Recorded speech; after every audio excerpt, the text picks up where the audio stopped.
আসসালামু আলাইকুম। আপনারা ভালো আছেন? আলহামদুলিল্লাহ আমিও ভালো আছি। আজকে রান্না করব পুঁই শাক দিয়ে চিংড়ি মাছ দিয়ে।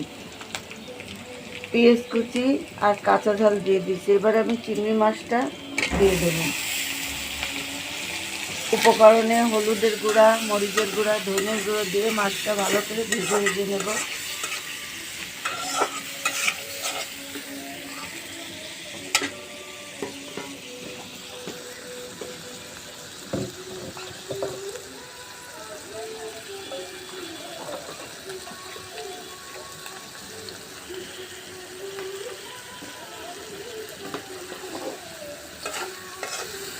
সামান্য একটু পানি দেব।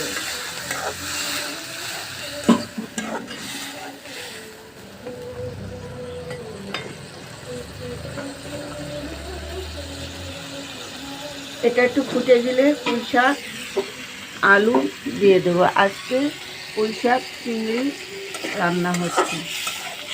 আপনারা এইভাবে রান্না করে খেয়ে দেখবেন, খুব মজা। সাথে একটু বোম্বাই ঝাল আছে, খেতে খুব মজা লাগবে। আপনারা যে যেখান থেকে যত দূর থেকে দেখছেন, আমার ইউটিউব চ্যানেল সকিনা হাওলাদার, ফেসবুকে সকিনা হাওলাদার, আপনারা দেখবেন। দেখে লাইক, কমেন্ট, শেয়ার অবশ্যই করবেন।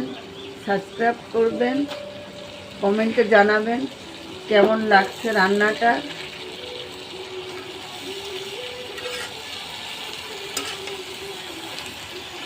যদি আমার এই ভিডিওটা আপনাদের ভালো লেগে থাকে তাহলে অবশ্যই আপনারা ভালো থাকেন, সুস্থ থাকেন। আসসালামু আলাইকুম।